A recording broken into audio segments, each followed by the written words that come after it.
Hello everyone, स्वागत है आप सभी का। तो हम लोगों ने पिछले लेक्चर में प्योरली इंडक्टिव सर्किट पढ़ा था। तो वहां से हमें तीन चीजें मिली थी कि जो भी इंडक्टिव सर्किट होती है उसमें जो फेज डिफरेंस आता है वो हमारा π/2 का आता है, और जो हमारी करंट होती है वो लैगिंग होती है कितने डिग्री से, π/2 से, ठीक है। और पावर जो आती है वो 0 आती है। और फेजर डायग्राम भी कुछ इस तरीके से हमने बनाया था, ये वोल्टेज और ये करंट, ठीक है।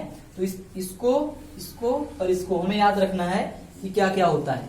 तो आज हम लोग पढ़ेंगे प्योरली कैपेसिटिव सर्किट, कि अगर किसी भी सर्किट में हमारे पास सिर्फ कैपेसिटर हो तो उसमें हम पावर और उसके फेज को हम कैसे रिलेट करेंगे, ठीक है।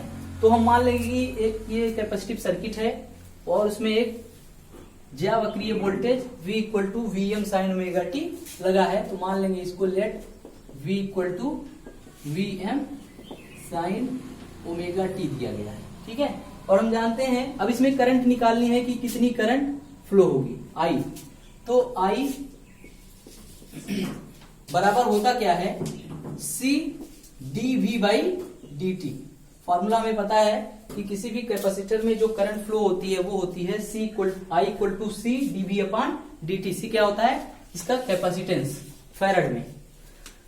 तो हमें V की वैल्यू पता है, तो यहां पे लाके रख देंगे C d/dt ऑफ V की वैल्यू क्या है, Vm साइन ओमेगा टी, यही दिया गया है। तो हम इसको कर लेंगे, तो आएगा C, Vm कांस्टेंट है तो बाहर आ जाएगा, साइन ओमेगा टी का डिफरेंशिएशन क्या होता है, कॉस ओमेगा टी। अब टी क्या है, ओमेगा के साथ है, तो फिर से इसको d/dx निकालेंगे तो टी का 1 हो जाएगा, ओमेगा फिर से यहां आ जाएगा। तो हमारा बचेगा C omega into Vm cos omega T, ठीक है। अब इसको हम थोड़ा सा रिकंस्ट्रक्ट करेंगे तो हमारा ये बनेगा Vm अपान इस C ओमेगा को हम लिख सकते हैं 1 अपान ओमेगा C। तो ये फिर से जब ऊपर जाएगा तो ये ओमेगा C यहाँ पे फिर से मल्टीप्लाई हो जाएगा, ये हो जाएगा हमारा कॉस ओमेगा टी, ठीक है। अब देखो यहाँ पे ये वाला जो टर्म आ रहा है I इक्वल क्या 1 अपान ओमेगा C, ये हमारा क्या होता है, कैपेसिटिव रिएक्टेंस XC। क्या होगा, XC, और इसकी वैल्यू क्या होगी 1 अपान ओमेगा C, और इसकी जो यूनिट आती है वो ओम में आती है। तो कैपेसिटिव रिएक्टेंस क्या होता है, किसी भी कैपेसिटिव सर्किट में जो करंट फ्लो हो रही है उस करंट के पाथ में जो विरोध उत्पन्न होता है वो उसका क्या कहलाता है, कैपेसिटिव रिएक्टेंस XC, और इसको हम मेजर करेंगे किसमें, ओम में, ठीक है। तो अब अगर हम यहाँ पे इसको रिप्लेस कर दें लाके I, तो I इक्वल टू क्या आ जाएगा, Vm/XC, और ये हो जाएगा कॉस ओमेगा टी। तो ये Vm अपान XC हमारा क्या आ गया, Vm अपान XC। Vm क्या है, वोल्ट में है, ये वोल्टेज है, और ये क्या है, ओम है। तो हम जानते हैं वोल्टेज अपान ओम क्या होता है, करंट होती है, और मैक्सिमम वोल्टेज के लिए जो करंट होगी वो हमारी मैक्सिमम हो जाएगी। तो I बराबर आ जाएगा Im, और ये हो जाएगा कॉस ओमेगा टी। अब क्योंकि इस इक्वेशन को हमें इस वाले वोल्टेज से कंपेयर करना है, तो ये साइन में अगर दिया गया है तो हम इस कॉस को भी साइन में कन्वर्ट कर लेंगे। तो I बराबर क्या आ जाएगा, Im और साइन ओमेगा टी प्लस π/2। हम इसको दो तरीके से लिख सकते हैं कि 90 माइनस थीटा करेंगे तब भी कॉस थीटा आएगा, लेकिन हमें क्या करना है, इस ओमेगा टी को पॉजिटिव रखना है क्योंकि यहाँ पे पॉजिटिव है। तो हम क्या करेंगे, 90 माइनस ओमेगा टी नहीं करेंगे, नहीं तो ये माइनस में हो जाएगा। तो हम क्या करेंगे, 90 प्लस ओमेगा टी प्लस π/2। तो हमारी करंट की इक्वेशन ये आ जाएगी कि I equal to Im sine omega t, और वोल्टेज क्या है, V equal to Vm sine omega T.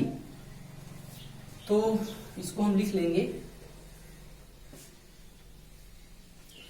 क्या आ गया हमारा, I equal to Im sine omega t और प्लस π/2। अब इसके बाद हम क्या निकालेंगे, फेज डिफरेंस निकालेंगे, डेल फाई क्या होता है, phi two minus phi one, phi two क्या है ओमेगा टी और प्लस पाई बाई टू और माइनस ओमेगा टी, तो ओमेगा टी से ओमेगा टी कैंसिल हो जाएगा, बचेगा क्या पाई बाई टू। तो यहां से आ गया हमें अगला रिजल्ट मिला कि किसी भी प्योरली कैपेसिटिव सर्किट की का जो भी फेज डिफरेंस आता है वो कितना आता है पाई बाई टू आता है। तो phase difference pi by to आने का मतलब है कि जो भी मैक्सिमम वैल्यू और मिनिमम वैल्यू होगी वोल्टेज और करंट की, उसके बीच में कितने का डिफरेंस होगा फेज पाई बाई टू का होगा। तो अगर हम इसकी वेवफॉर्म ड्रा करें तो वेवफॉर्म इसकी कैसे आएगी, तो वोल्टेज का तो नॉर्मली बन जाएगा एक साइन वेव कि 0 फिर 30 फिर 45 60 और इस तरीके से हम रखेंगे, तो हमारा जो बनेगा वो इस तरीके से, ठीक है। अब जब करंट की इक्वेशन ड्रा करेंगे I equal to I M sine omega t, तो ओमेगा टी की वैल्यू 0 रखोगे तो साइन बचेगा क्या I M sine pi by two, मतलब कि जो I की मैक्सिमम वैल्यू होगी sine pi by two value 1 हो जाएगी, तो I बराबर आई एम हो जाएगा। तो जो शुरुआत होगी हमारी करंट की वो यहां से होगी, ठीक है। अब जैसे जैसे इसमें 0 से 30 रखोगे, 30 से 45 रखोगे, तो ये वैल्यू क्या होगी साइन की घटती जाएगी। आप लोग इसको कर लीजिएगा कि पहले 30 रखिएगा, 45 रखिएगा, 60 रखिएगा, 75 रखिएगा, 90 रखिएगा, फिर 60 तक चले जाइएगा। तो हमारी जो इक्वेशन बनेगी यहां से शुरू होगी और ये यहां पे आके मिनिमम होगी, कुछ इस तरीके से ऐसे।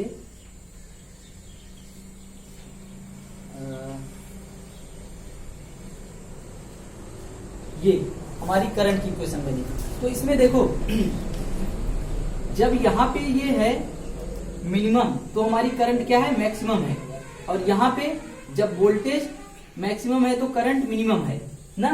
तो मैक्सिमम इसके मैक्सिमम होने से इसके मैक्सिमम होने तक कितना का फेज डिफरेंस का है, वो पाई बाई टू का है ना। और कौन सी करंट हमारी पाई बाई टू पहले ही मैक्सिमम हो जा रही है, मतलब इसमें लीडिंग कौन सा क्वांटिटी होगी करंट होगी, ठीक है। तो यहां से हमें निकलेगा रिजल्ट मिलेगा कि कोई भी प्योरली कैपेसिटिव सर्किट में जो करंट होती है वो 90 डिग्री से लीडिंग होती है, क्योंकि देखो 0 है यहाँ पे तो ये मैक्सिमम है, लेकिन ये 0 है तो मतलब आगे कौन है, यही वाली तो आगे है। और यहाँ पे जैसे जैसे बढ़ेंगे वैसे वैसे दिख रहा है रिलेशन, ठीक है, कि ये पाई बाई टू के बाद ये मैक्सिमम हो रहा है, ये पहले ही हो जा रहा है। ऐसे यहाँ पे ये जब यहाँ पे 0 हो रहा है तो ये मैक्सिमम हो जा रहा है, फिर ऐसे ही ये मैक्सिमम हो रहा है तो ये 0 हो जा रहा है पाई बाई टू की डिफरेंस पे, ठीक है। तो ये आ जाएगा हमारा।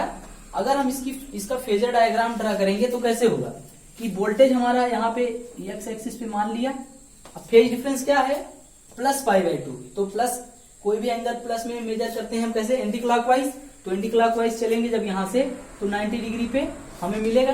तो यहाँ से हम क्या करेंगे 90 डिग्री पे आई को हम दिखा देंगे, तो ये हमारा आई हो जाएगा, ये भी हो जाएगा, बीच का एंगल कितना हो जाएगा 90 डिग्री या पाई बाई टू, दोनों एक ही बात है।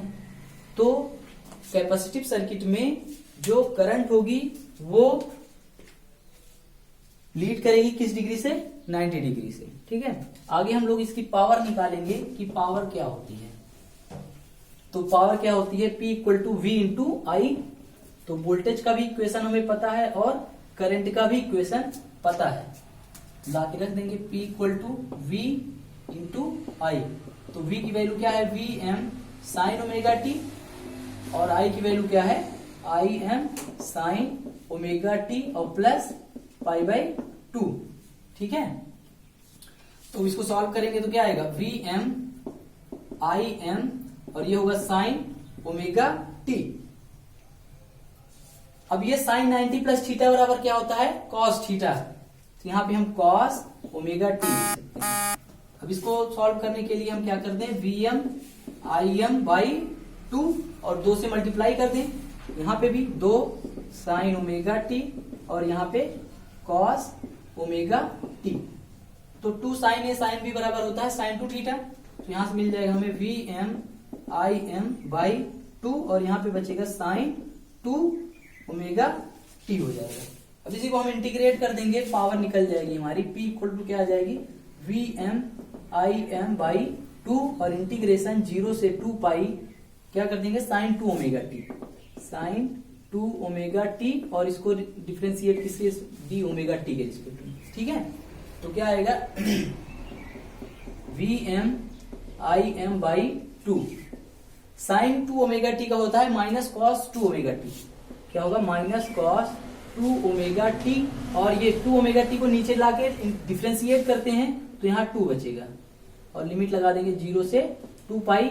अब इसको सॉल्व करेंगे तो Vm Im minus Vm Im/4 हो जाएगा, 2 और 2 4, तो यहाँ पे लगाएंगे तो ये हो जाएगा कॉस 2 इंटू 2 4 पाई हो जाएगा और माइनस कॉस 0 हो जाएगा ना।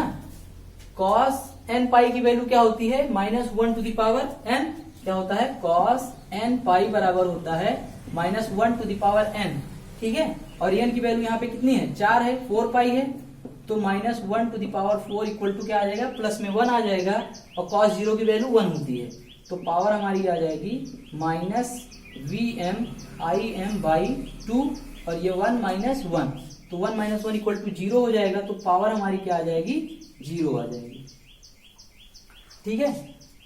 तो यहां से हमारी पावर भी निकल जाएगी। तो यहां से हमें 3 चीजें फिर से मिली हैं कि जो भी हमारा फेज डिफरेंस आएगा वो 90 डिग्री का आएगा, पावर हमारी 0 आएगी, और जो करंट होगी वो लीड करेगी कितने डिग्री से, 90 डिग्री से वोल्टेज पे, ठीक है।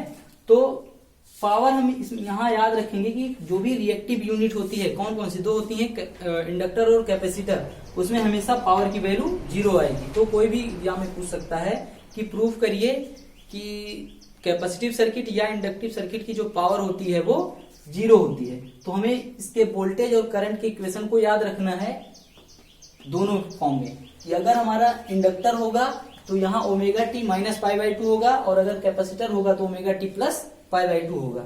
उसके बाद हम P equal to V into I पे रख के इंटीग्रेट कर देंगे तो हमारा आंसर 0 आ जाएगा, ठीक है।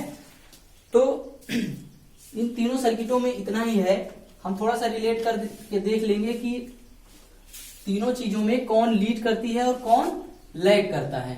जैसे रेजिस्टेंस हुआ, कैपेसिटेंस हुआ और इंडक्टेंस हुआ, तीनों में रिलेशन को हम यहाँ समझ लेंगे, कौन लीड करेगा किसमें और कौन सेम फेज में रहेगा। तो सबसे पहले हमने रेजिस्टेंस पढ़ा था, प्योरली रेजिस्टिव सर्किट, तो इसमें क्या था, वोल्टेज और करंट दोनों सेम फेज में थे, V और I। तो फिर हमने इंडक्टेंस पढ़ा, तो इसमें क्या था कि जो हमारी वोल्टेज थी वो करंट से 90 डिग्री लीड कर रही थी। लीड कर रही मतलब ये आगे है, जो करंट होगी इससे पीछे होगी, वो भी कितने डिग्री से, 90 डिग्री से। तो ये हमारी करंट हो जाएगी, ये माइनस π/2 आता था ना। और फिर कैपेसिटेंस में आते थे करंट, ठीक है। तो इसमें क्या होता था कि वोल्टेज हमारी लैग करती थी करंट से कितने डिग्री से, 90 डिग्री से, ठीक है। तो देखो याद करने का मेथड है कि C फॉर हमारा क्या होता है, करंट, ठीक है, और C फॉर क्या होता है, कैपेसिटर। तो कैपेसिटर में हमारी करंट लीड करेगी, ठीक है। तो एक में अगर करंट लीड कर रही है तो दूसरे में क्या लोड लीड करेगा, वोल्टेज लीड करेगा। तो इंडक्टेंस में क्या हो जाएगा, हमारा वोल्टेज लीड करेगा 90 डिग्री से, और तीसरी जो यूनिट है उसमें कोई भी ना तो कोई लीड करेगा ना लैग करेगा, दोनों सेम फेज में होंगे, ठीक है। तो इसको हम इस तरीके से याद कर सकते हैं, C for current, C for capacitor. Current, capacitor में करंट लीड करेगी, अगर एक में करंट लीड करेगी दूसरे में हमारा वोल्टेज लीड करेगा, और तीसरा जो होगा हमारा उसमें दोनों सेम फेज रिलेशन होगा, ठीक है। तो हमने जो भी सिंगल यूनिट थी हमारी R, L और C उसको देख लिया है। अब नेक्स्ट वीडियो में हम लोग क्या देखेंगे कि R, L का कॉम्बिनेशन क्या हो, अगर लगाएंगे तब क्या होगा, R, C का कॉम्बिनेशन लगाएंगे तब क्या होगा, और L, C का कॉम्बिनेशन अगर सर्किट में लगाएंगे तो क्या होगा, फिर लास्ट में R, L और C। तो हम इस 4 लेक्चर में इसको पढ़ेंगे, ठीक है। तो आज के लिए बस इतना ही। नेक्स्ट वीडियो में हम लोग क्या पढ़ेंगे, R, L सर्किट, ठीक है। Okay, thank you.